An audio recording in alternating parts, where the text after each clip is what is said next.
नमस्कार दोस्तों, आपका स्वागत है हमारी कहानी की इस अद्भुत दुनिया में।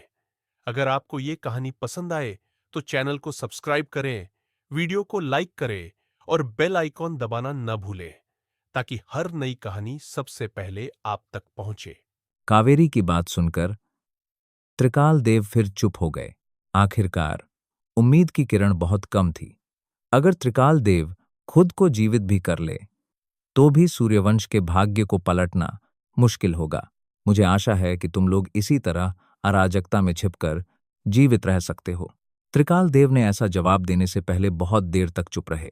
ये सुनकर कावेरी ने भौहें चढ़ाईं और त्रिकाल देव को घूरते हुए कहा, लेकिन पिताश्री, सिद्धलोक अब सूर्यवंश के लौटने के लिए उपयुक्त नहीं है। इसीलिए मैंने सभी को बाहर निकालने के लिए इस जलयान को बनाया था। मैं तुम सभी को जीवित देखकर पहले से ही संतुष्ट हूं। त्रिकाल देव ने सलाह दी।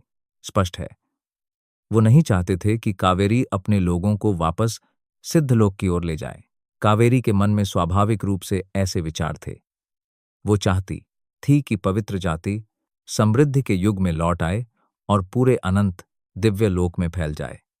वो ये भी आशा कर रही थी कि और अधिक निर्वाण देवों को जन्म देगा, जिसके बाद वे सभी फिर से सिद्ध लोक लौट सकेंगे।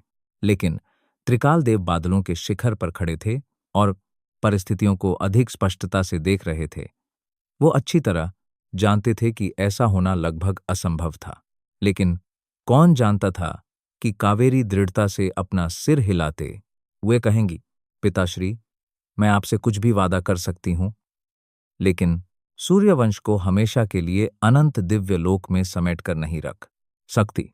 हाँ, ये सुनकर त्रिकाल देव पहली बार हंसे और फिर कहा, अनंत दिव्य लोक को भेजने से पहले मैंने आशा की किरण को तुम्हें सौंप दिया था।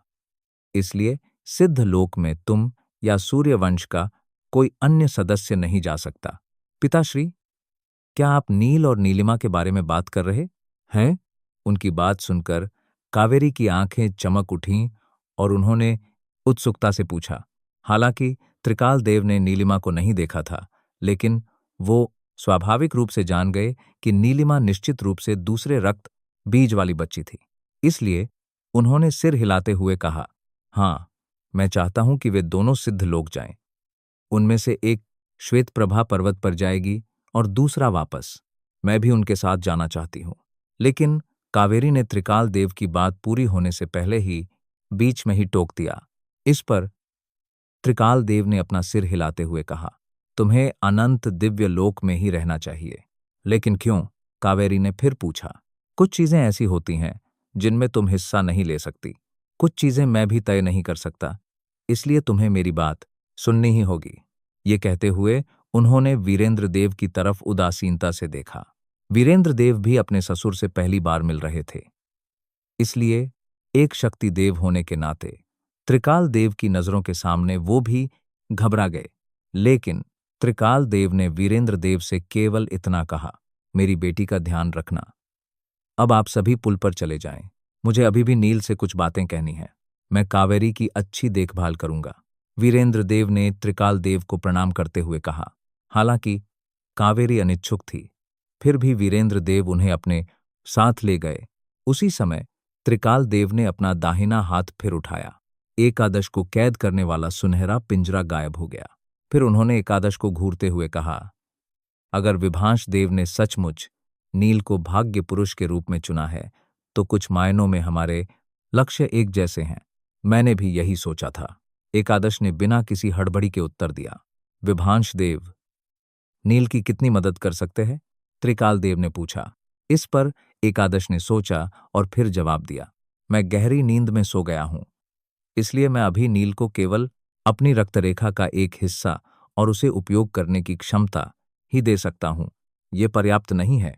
त्रिकाल देव ने थोड़े असंतोष से कहा, मेरे साथ सौदेबाजी करना बेकार है। मेरे पास विभांश देव का पूर्ण अधिकार नहीं है। इसके अलावा नील अभी केवल एक परम देव है। निर्वाण क्षेत्र में कदम रखने से पहले सब कुछ बस आशा पर ही निर्भर है, एकादश ने स्पष्ट शब्दों में कहा। इस समय नील एक तरफ खड़ा स्तब्ध होकर सुन रहा था। उसे उम्मीद नहीं थी कि त्रिकाल देव और एकादश उसके सामने सौदेबाजी करेंगे। त्रिकाल देव स्पष्ट तौर पर विभांश देव से नील को अधिक से अधिक लाभ दिलाने की कोशिश कर रहे थे। बातचीत के अंत में त्रिकाल देव ने हल्के से हाथ हिलाया और एकादश से अकेले में बात करने लगे। उन्होंने नील को अपनी बात सुनने नहीं दी। कुछ समय के बाद त्रिकाल देव ने नील पर एक गहरी नजर डाली और अचानक एक आह भरी। वो आह पूरे आयाम में गूंज उठी। फिर त्रिकाल देव की मूर्ति, उसकी 6 भुजाओं पर लगे हथियारों समेत सब कुछ पल भर में बजरी के ढेर में बदल गई।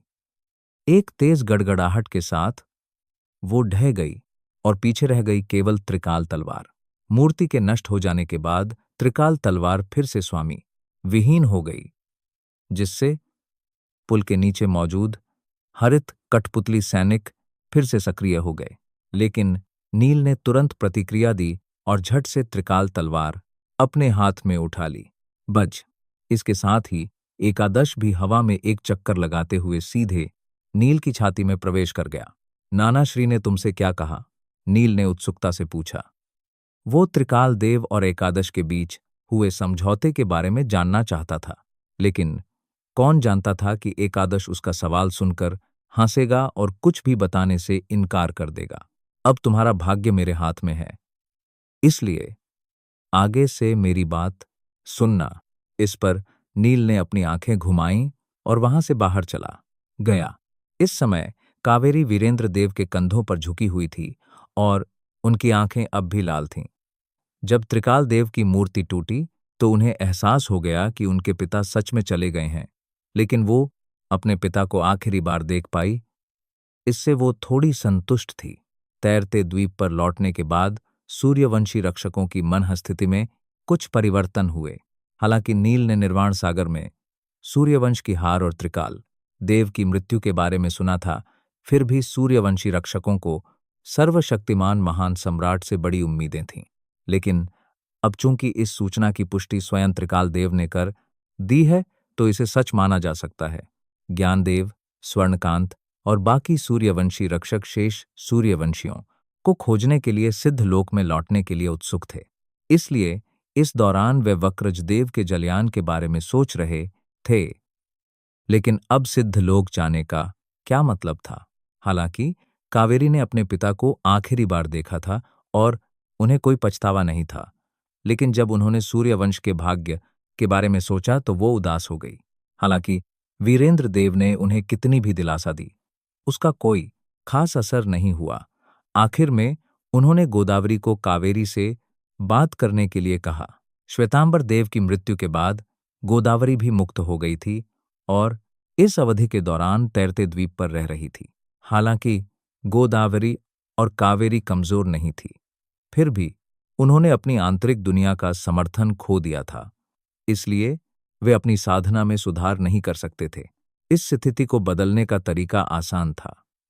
उन्हें अपनी स्मृतियां बचाकर रखनी थीं और पुनर्जन्म लेना था। नया शरीर स्वाभाविक रूप से उनकी आंतरिक दुनिया को खोल पाएगा और उन्हें फिर से निर्वाण क्षेत्र में कदम रखने का मौका मिलेगा।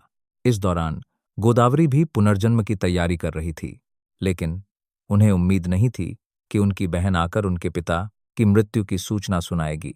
ऐसी स्थिति में दोनों बहनें दुखी होते हुए भी एक दूसरे को सांत्वना दे सकती थीं। वहीं निर्वाण देवों के समूह में कात्यायनी बहुत खुश थी। हालांकि वो त्रिकाल देव की मृत्यु से थोड़ी दुखी थी, लेकिन नीलिमा को श्वेत प्रभा पर्वत पर भेजने का त्रिकाल देव का अनुरोध उन्हें बहुत पसंद आया था। इससे पहले वो नीलिमा से नहीं मिल पाई थी, लेकिन अनंत दिव्यलोक में प्रवेश करने के बाद कात्यायनी ने तुरंत नीलिमा को ढूंढ लिया और उसकी रक्तरेखा का परीक्षण किया। आखिरकार षष्ठम कोटि के रक्त बीज से निर्मित रक्तरेखा निश्चित रूप से सामान्य नहीं थी। हालांकि कात्यायनी नीलिमा को श्वेत प्रभा पर्वत पर लाना चाहती थी, लेकिन नीलिमा का ऐसा कोई इरादा नहीं था। वो तो बस अपने माता, पिता और भाई के साथ अनंत दिव्य लोक में रहना चाहती थी। आखिरकार इतने सालों बाद उसका परिवार एक हुआ था, फिर भला वो उनसे अलग होने को कैसे तैयार हो सकती थी?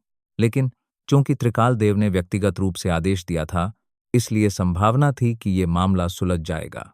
लेकिन ये सब न नील की व्यवस्था पर निर्भर करता था, बल्कि कावेरी और वीरेंद्र देव की पसंद पर भी निर्भर था। वहीं कारणोदक सागर की तलहटी में एक अस्थि महल के शीर्ष पर काले वस्त्र पहने एक व्यक्ति आकाश की ओर देख रहा था। धूसर रंग के अव्यवस्थित बादल जमी हुई धुंध की तरह तैर रहे थे। उनके बीच आकाश में तैरता हुआ हल्का लाल रत्न भी था। वो अनंत दिव्य लोक था जो तेजी से ऊपर और दूर जा रहा था। वे आखिरकार चले गए। क्या वे सिद्धलोक लौटने की योजना बना रहे हैं? काले वस्त्र पहने व्यक्ति ने बुदबुदाया, ये पुष्टि करने के बाद कि अनंत दिव्य लोक चला गया है। काले वस्त्र पहने व्यक्ति अस्थि महल अनंत बंजर भूमि के पार उड़ गया। कुछ ही देर बाद वो एक बंजर भूमि पर रुक गया और अचानक से नीचे उतर गया, जिससे पूरी बंजर भूमि कांप उठी और एक गड़गड़ाहट जैसी आवाज निकली। क्या तुम मुझे सुन रहे हो? मैं ये जगह छोड़ रहा हूं।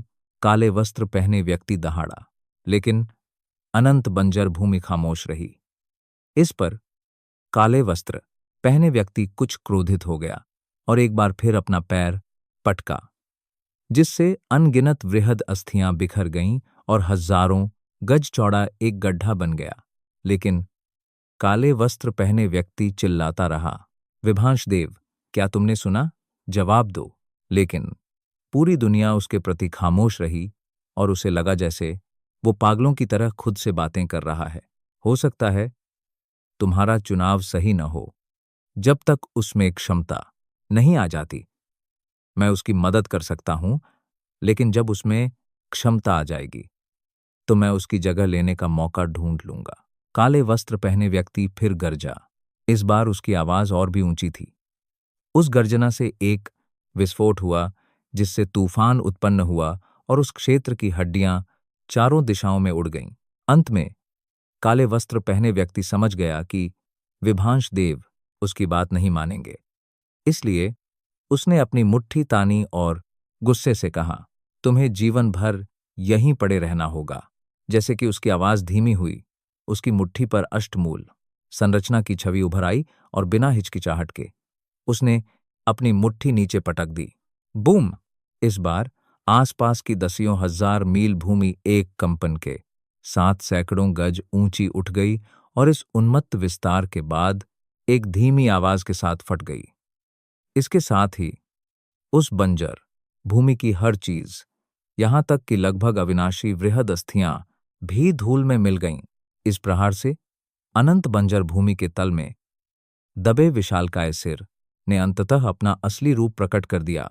हालांकि उस विशालकाय जानवर की खोपड़ी की सारी त्वचा और मांस निकल गए थे, फिर भी उससे एक महान आभा निकल रही थी। उसकी खाली आंखों के गड्ढे मानो चुपचाप सामने देख रहे थे।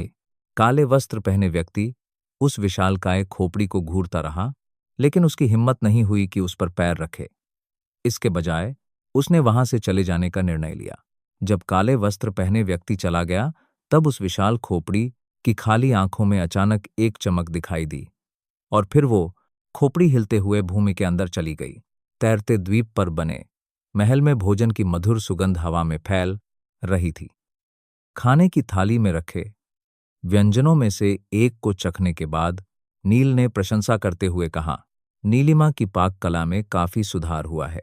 ये सुनकर नीलिमा के होंठ थोड़े मुड़ गए। वो खुद से थोड़ा खुश थी, फिर भी उसने विनम्रता से कहा, ये शिविका भाभी का कमाल है। उन्होंने ही मुझे सब कुछ सिखाया है। नीलिमा बचपन में ही नील से अलग हो गई थी। उसने वीरेंद्र देव और कावेरी के साथ भी बहुत कम समय बिताया था। अब जब उसका परिवार फिर से एक हो गया था, तो स्वाभाविक रूप से उसे अपने बीते हुए समय की याद आ रही थी। इस दौरान उसे खाना पकाने का शौक हो गया और शिविका ने उसे व्यक्तिगत रूप से प्रशिक्षित किया था।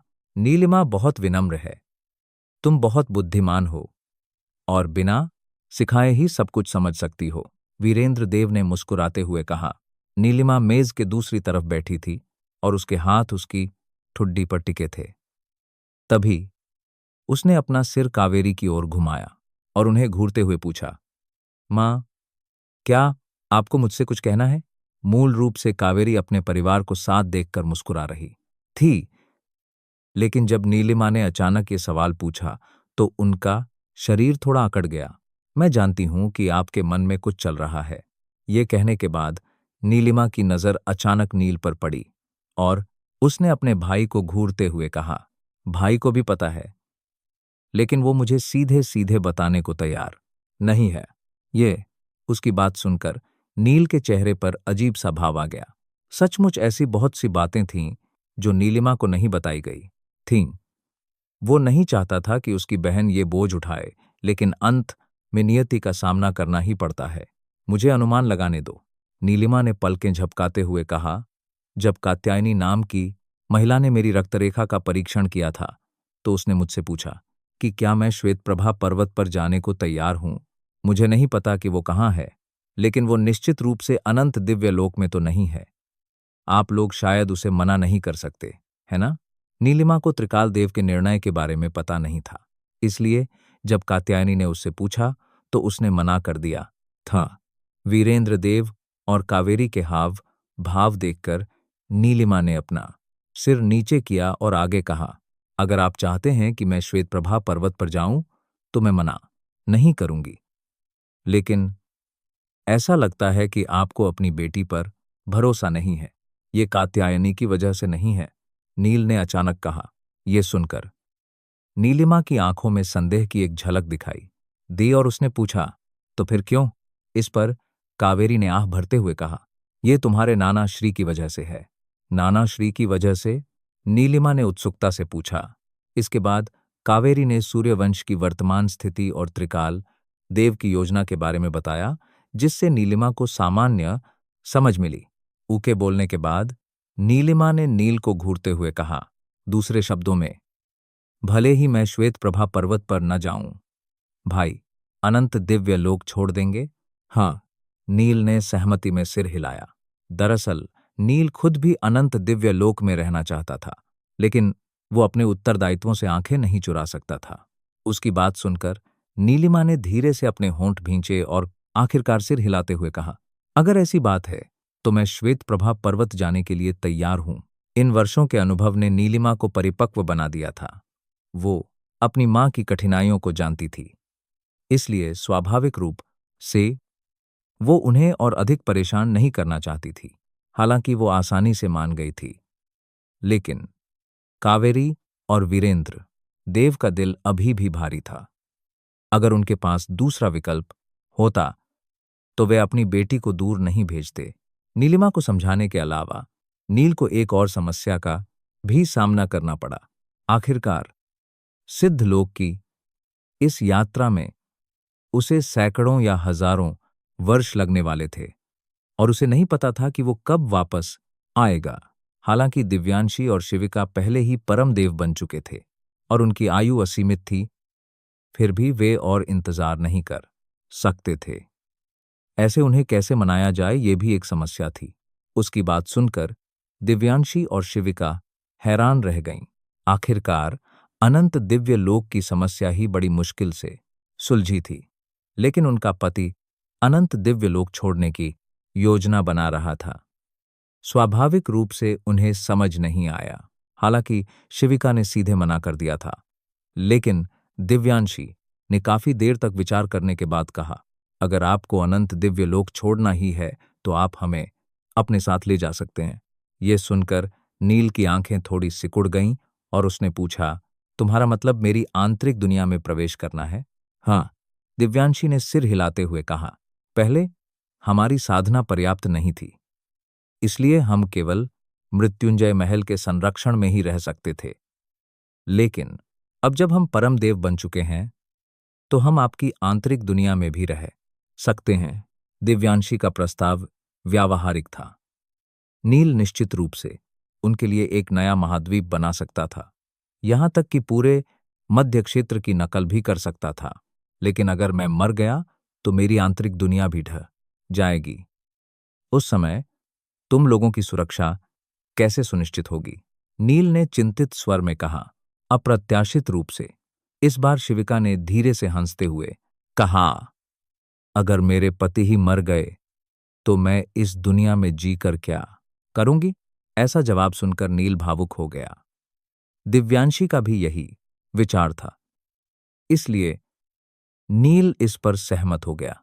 अगले दिन जब हिमांशी और बाकी लड़कियों के ये बात पता चली, तो वे भी नील के पास आई और मुस्कुराते हुए कहा, हम भी देखना चाहते हैं कि सिद्ध लोक कैसा दिखता है। लेकिन नील बड़ी मुश्किल से दिव्यांशी और शिविका को साथ ले चलने के लिए माना था, और अब ये लोग भी उसके साथ जाना चाहती थीं। आखिरकार उसे अब भी लग रहा था कि अनंत दिव्य लोक अधिक सुरक्षित है। कम से कम सामान्य निर्वाण देव इसमें प्रवेश नहीं कर सकते थे। तभी यामिनी ने एक कदम आगे आते हुए कहा, संकोच मत करो, ये निर्णय तुम्हारा नहीं, हमारा है। ठीक है। नील ने अंततः उनकी बात भी मान ली। आधे महीने बाद नील विशाल भंवर में लौट आया और दिव्य रत्न इकट्ठा करना शुरू कर दिया। हालांकि वो इन दिव्य रत्नों के मूल्य के बारे में बहुत स्पष्ट नहीं था, लेकिन उनका उपयोग सिद्ध लोक में किया जा सकता था। लेकिन किसी भी स्थिति से निपटने के लिए नील ने दिव्य रत्नों का केवल आधा हिस्सा लिया और नीला छत्र वीरेंद्र देव के पास छोड़ दिया। हालांकि योगेंद्र देव की मृत्यु हो चुकी थी, लेकिन अगर पुनर्जन्म आत्मा उपकरण से भविष्य में वो पुनर्जन्म लेते हैं, तो वो अनंत दिव्य लोक की दिशा को नियंत्रित कर सकते थे। 1 महीने बाद वक्रज देव के जलयान में लगा मार्गन यंत्र नष्ट हो गया है। अब हमें इसमें केवल दिव्य रत्न रखने की आवश्यकता है और ये स्वतंत्र रूप से यात्रा करने में सक्षम हो जाएगा। स्वर्णकांत ने जलयान से नीचे आते हुए कहा। ये सुनकर नील ने जलयान पर नजर डाली, फिर मुड़कर कावेरी और वीरेंद्र देव को देखा, जो कुछ ही दूरी पर खड़े थे। वहीं कावेरी की पलकें कुछ देर के लिए कांप उठीं। फिर वो आगे बढ़ी और नील को अपनी बाहों में भर लिया। उनका चेहरा अनिच्छा से भरा हुआ था।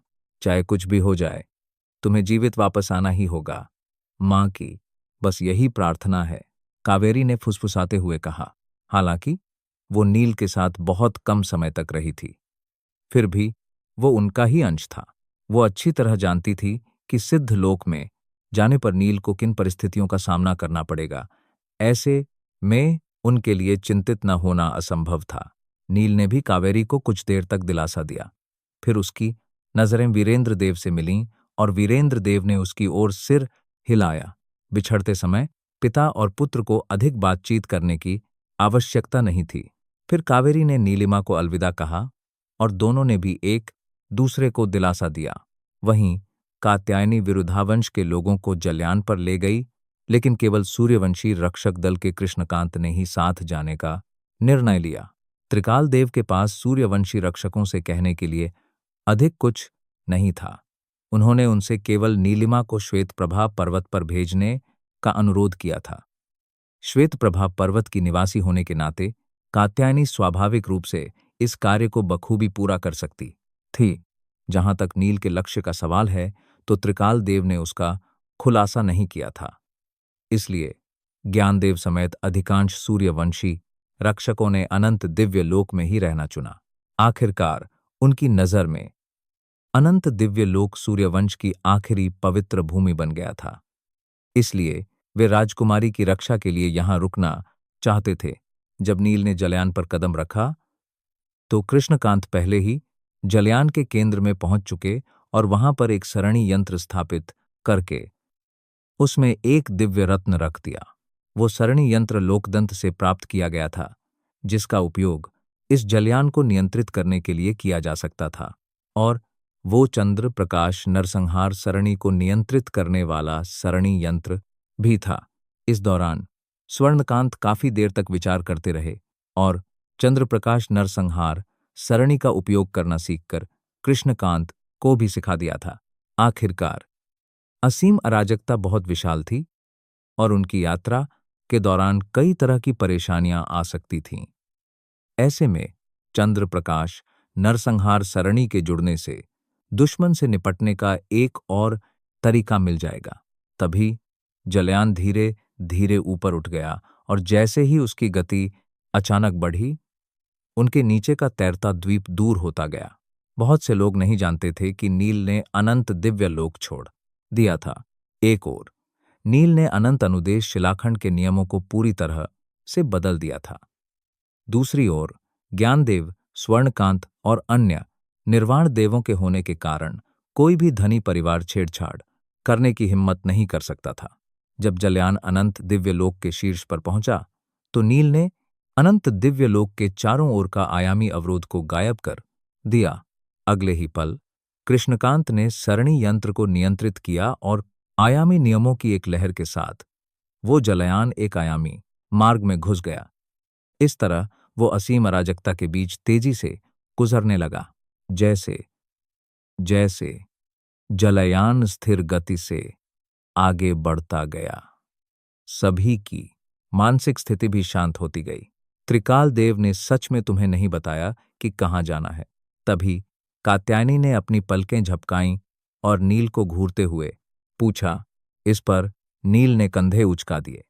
उसके लिए इस सवाल का जवाब देना आसान नहीं था।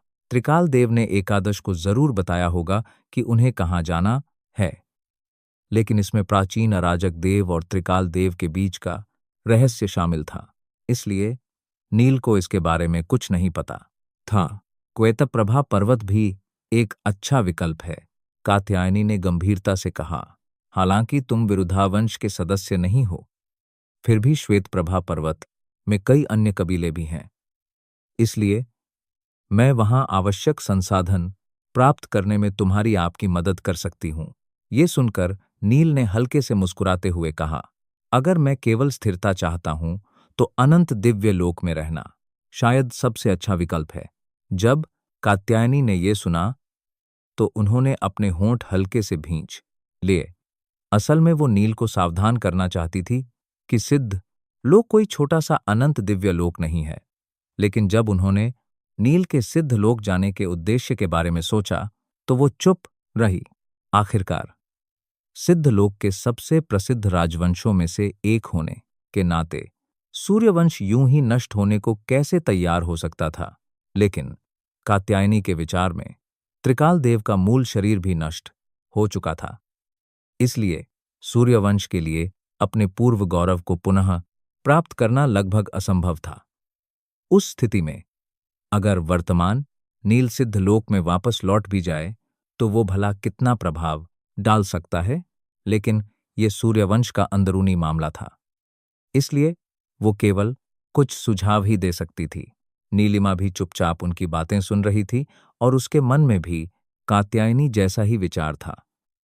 अच्छा होगा अगर उसका भाई भी श्वेतप्रभा पर्वत में उसके साथ रहे। इस तरह दोनों भाई बहन एक दूसरे का ख्याल रख सकेंगे। लेकिन जब उसने अपने भाई का जवाब सुना तो उसने अपने मुंह में ही शब्द निगल लिए। अराजकता में यात्रा बहुत उबाऊ थी। कात्यायनी के अनुसार इस जलयान की गति के बावजूद सिद्ध लोक तक पहुंचने में कई साल लग जाएंगे, इसलिए कुछ ही समय बाद कृष्णकांत को छोड़कर अधिकांश लोग साधना करने के लिए बैठ गए। नील को भी पालथी मारकर बैठने के लिए एक कोना मिल गया और एक छोटे से विचार से उसने आंतरिक दुनिया में एक आंतरिक अवतार का निर्माण किया।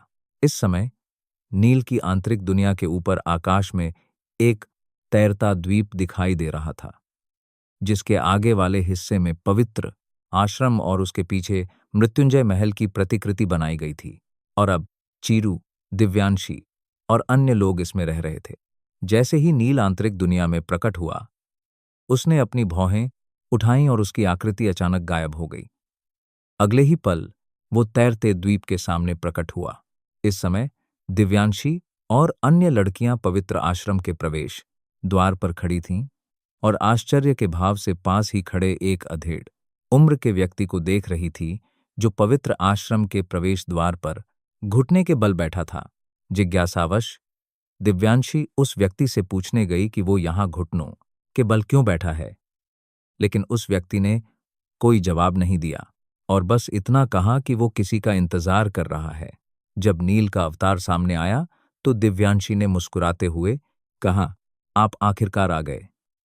ये व्यक्ति कई महीनों से यहां बैठा है। ये व्यक्ति कोई और नहीं बल्कि अनिष्ट देव था।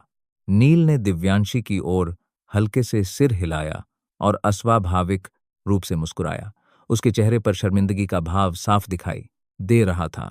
जब अनिष्ट देव ने नील को देखा तो उसने उत्तेजित होकर कहा, प्रणाम स्वामी, मैं अनिष्ट देव कभी किसी से भीख नहीं मांगता। फिर भाई मैं आपसे विनती करता हूं, कृपया अपना वादा पूरा करें। नील ने अनिष्ट देव से वादा किया कि वो उसे उसकी आंतरिक दुनिया से मुक्त कर देगा, लेकिन अनंत दिव्य लोक में आने के बाद वो बहुत ही व्यस्त रहा था, इसलिए वो वादा कभी पूरा नहीं हुआ। अब जब अनिष्ट देव यहां घुटने टेक कर बैठा था तो नील को दोषी महसूस हुआ और उसने असहाय होकर कहा, मैंने तुमसे पहले ही वादा किया था, लेकिन अभी उपयुक्त समय नहीं आया है। कोई भी समय अनुपयुक्त नहीं होता। अनिष्ट देव ने जोर देकर कहा। वो बचपन से ही महत्वाकांक्षी था। उसकी नज़र में चाहे कितनी भी मुश्किलें क्यों न हो, वो अपनी प्रतिभा और लगन से उनका समाधान कर सकता था।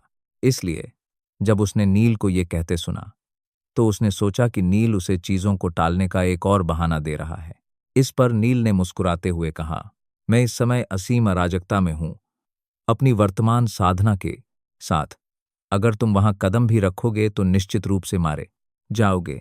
दरअसल कात्यायनी के पास एक ऐसी विधि थी जिससे एक परम देव को आदि अराजकता में सुरक्षित रूप से प्रवेश करने की अनुमति मिल सकती थी।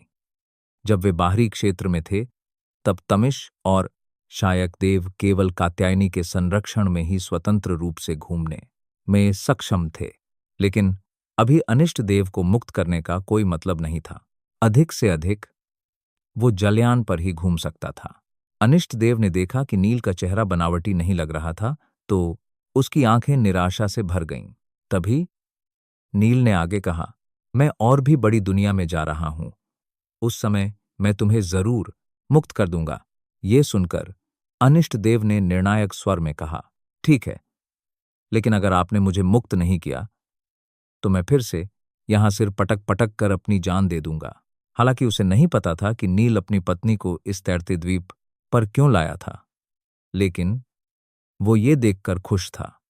कम से कम उसे यहां नील को ढूंढने का मौका तो मिल सकता था। इस पर नील ने बेबसी से सिर हिलाया, लेकिन जैसे ही उसकी नजर अनिष्ट देव के शरीर पर पड़ी तो उसने आश्चर्य से पूछा, तुमने कितनी दिव्य कलाओं की साधना की है? इस दुनिया में केवल 3000 दिव्य कलाएं हैं। स्वाभाविक रूप से मैंने उन सभी की साधना की है। अनिष्ट देव ने नील को अजीब तरह से देखा। 3000 दिव्य कला। ये सुनकर दिव्यांशी के पीछे खड़ी हिमांशी और मालविका भी चौंक गईं। हिमांशी एक शीर्ष परम देव थी और मालविका की साधना भी बुरी नहीं थी। वे दोनों महान परिवारों से थी और जानती थी कि एक ही समय में कई दिव्य कलाओं की साधना करना कितना भयावह होता है। और इस अनिष्ट देव ने 3000 दिव्य कलाओं की साधना की थी, यहां तक कि अनंत दिव्य लोके शक्ति देव भी ऐसा नहीं कर सकते थे। नील भी अचंभित रह गया। हालांकि उसकी आंतरिक दुनिया में समय का प्रवाह बहुत तेज था, फिर भी उसके द्वारा 3000 दिव्य कलाओं को समायोजित करने के दौरान अनिष्ट देव ने 20 वर्षों से अधिक साधना नहीं की थी। इस तरह की प्रतिभा ने नील को भी भयभीत कर दिया। लेकिन मैं इस दुनिया के नियमों से दबा हुआ था, इसलिए मेरी 3000 दिव्य कलाएं पूर्णता तक नहीं पहुंच सकीं। अनिष्ट देव ने नाराजगी भरी अभिव्यक्ति प्रकट की। जब नील एक शीर्ष परम देव बना था तब अनिष्ट देव मध्यम परम देव स्तर की साधना कर सकता था, लेकिन नील के निर्वाण सागर में कदम रखने के बाद वो उच्च स्तरीय परम देव बन गया था। केवल जब नील निर्वाण सागर को पार कर लेगा तभी अनिष्ट देव को शीर्ष परम देव बनने की योग्यता प्राप्त होगी। ये इस दुनिया की सीमा थी, यहां तक कि नील भी इसका उल्लंघन नहीं कर सकता था। अनिष्ट देव की बातें सुनकर नील के मन में एक विचार आया। अगर उसे सिद्ध लोक में साधना करने की अनुमति दी जाए तो उसका अस्तित्व कैसा होगा? क्या वो सभी 3000 दिव्य कलाओं को एकीकृत कर पाएगा? क्या तुमने कभी इन दिव्य कलाओं को एकीकृत करने का प्रयास किया है? नील ने फिर पूछा। इस पर अनिष्ट देव ने फिर से एक अजीब अभिव्यक्ति प्रकट करते हुए कहा, आपने कई बार दिव्य कलाओं को एकीकृत किया है, इसलिए कई अवलोकनों के बाद मैंने कुल 2994 को एकीकृत करने में सक्षम हो पाया हूं। ये सुनकर नील थोड़ी देर के लिए अवाक रह गया और कुछ बोल नहीं पाया। जब भी नील अनंत दिव्य लोक में अद्वैत तलवार का उपयोग करता तो उसे अपनी आंतरिक दुनिया में दिव्य कलाओं को विलय करना पड़ता था। उस समय अनिष्ट देव उसकी दिव्य मणि में हो रहे बदलावों का बारीकी से अध्ययन करता था और उसी के अनुसार खुद भी ऐसा करने की कोशिश करता था। एक तरह से अनिष्ट देव ने ऐसा करने के लिए नील की शक्ति उधार ली थी। हालांकि अनिष्ट देव ने नील का लाभ उठाकर एक छोटा रास्ता निकाला, लेकिन नील ये भी जानता था कि 2500 दिव्य कलाओं के विलय के बाद एकीकृत ऊर्जा बहुत अस्थिर हो गई थी और थोड़ी सी भी लापरवाही से एक भयानक विस्फोट हो जाता। इसलिए आगे बढ़ने का प्रत्येक कदम अधिकाधिक कठिन होता जा रहा था। फिर भी अनिष्ट देव 2994 दिव्य कलाओं को मिलाने में सफल रहा था। अब केवल 6 दिव्य कलाएं ही विलीन होने से बची थीं। अगर उनका भी विलय हो जाए तो इसका क्या परिणाम होगा? ये सोचते हुए नील ने अनिष्ट देव पर गहरी नजर डाली। वो समझ नहीं पा रहा था कि उसकी आंतरिक दुनिया में इतनी अजीब प्रतिभा कैसे प्रकट हो सकती है। क्या तुम दिव्य कलाओं के विलय की प्रक्रिया दिखा सकते हो? नील ने उसे घूरते हुए पूछा। वास्तव में नील केवल एक विचार से ही अनिष्ट देव द्वारा दिव्य कलाओं के विलय की प्रक्रिया का पता लगा सकता था, लेकिन वो अभी भी इसे अपनी आंखों से देखना चाहता था। हाँ, अनिष्ट देव ने सिर हिलाया, लेकिन जैसे ही वो ऐसा करने वाला था, नील ने अचानक कहा, रुको, क्या हुआ? ये सुनकर अनिष्ट देव हैरान रह गया। एक और व्यक्ति है जो इसे देखना चाहता है, नील ने कहा, और उसके विचार से एकादश उसकी आंतरिक दुनिया में प्रकट हो गया। एकादश ने हमेशा यही कहता था कि सभी दिव्य कलाओं को एक करना असंभव है, लेकिन अब वो उसे दिखा सकता था।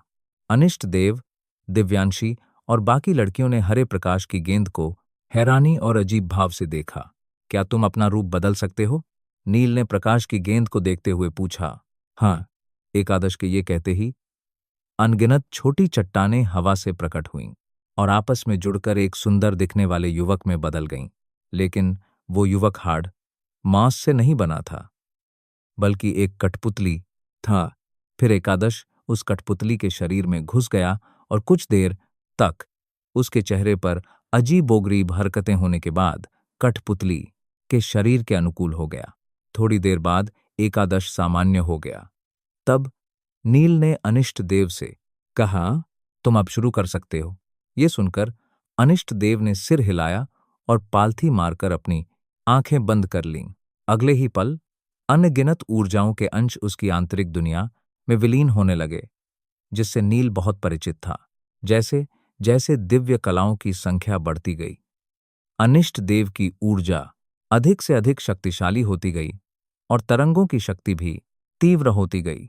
उस ऊर्जा के दबाव में सभी लड़कियों के चेहरे पर भय का भाव प्रकट हुआ और वे अनजाने में एक कदम पीछे हट गईं। अगर उन्हें नील पर भरोसा नहीं होता तो वे किसी अन्य जगह भाग जाती। इस समय भी अनिष्ट देव सहज दिख रहा था और उसने नील से कहा, मैंने पहले ही 2600 दिव्य कलाओं को मिला दिया है। क्या आप जारी रखना चाहते हैं? मैं तुम्हारी सीमा देखना चाहता हूं, नील ने कहा। एकादश के चेहरे पर भी गंभीरता झलक रही थी। नील ने अभी अभी अपनी दिव्य इंद्रियों से यह सूचना दी थी और वो भी इसे सुनकर स्तब्ध रह गया। उसने कई बार नील का मजाक उड़ाया था कि वो अपना समय बर्बाद कर रहा है, लेकिन नील की आंतरिक दुनिया में मौजूद व्यक्ति ने पहले ही 2994 दिव्य कलाओं को एक साथ मिला दिया था, जो वास्तव में उसकी कल्पना से परे था। वहीं अनिष्ट देव ने सिर हिलाया और दिव्य कलाओं को मिलाने पर ध्यान केंद्रित करना जारी रखा। 2009 दिव्य कलाओं के बाद प्रत्येक दिव्य कला की कठिनाई लगभग दोगुनी हो गई। साथ ही उसके शरीर में एकीकृत ऊर्जा का दबाव और भी तीव्र था और लड़कियों के चेहरे इतने अच्छे नहीं थे। ये देखकर नील ने धीरे से अपना हाथ हिलाया और हल्के हरे रंग की रोशनी की एक परत ने लड़कियों को घेर लिया, जिससे वे बाहरी दुनिया से अलग हो गईं। 2991, 2992। अचानक अनिष्ट देव का शरीर कांपने लगा और उसकी आंतरिक दुनिया में दिव्य कलाएं अस्थिर होने लगीं। एक बार जब एकीकृत ऊर्जा ध्वस्त हो गई तो उसकी शक्ति उसे भी टुकड़े टुकड़े करने के लिए पर्याप्त होगी, लेकिन अनिष्ट देव मूल रूप से एक निडर व्यक्ति था जो केवल शक्ति के पीछे भागता था।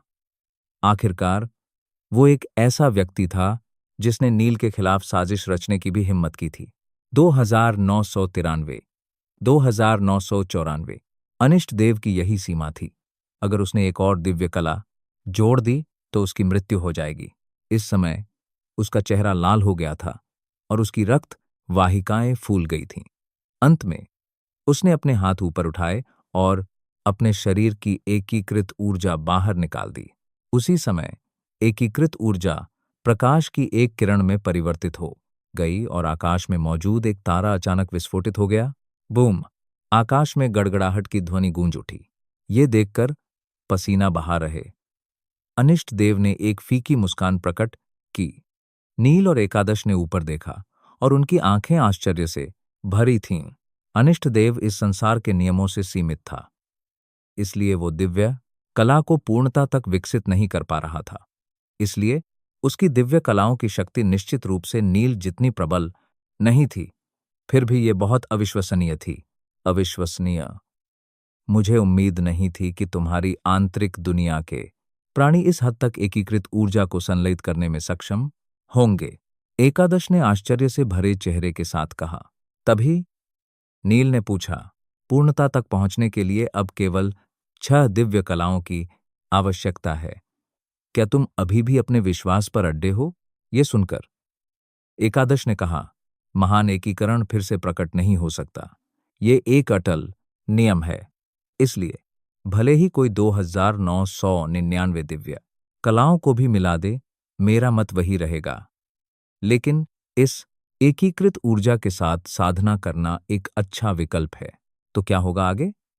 और क्या सच में सभी दिव्य कलाओं को एक साथ मिलाना असंभव है? या फिर नील इसे संभव बनाने में सफल हो जाएगा? और कहीं नील अनिष्ट देव को मुक्त करके अपने जीवन की सबसे बड़ी गलती तो नहीं करने जा रहा? जानने के लिए हमारे चैनल को सब्सक्राइब करें और साथ ही लाइक, कमेंट और शेयर करना ना भूलें।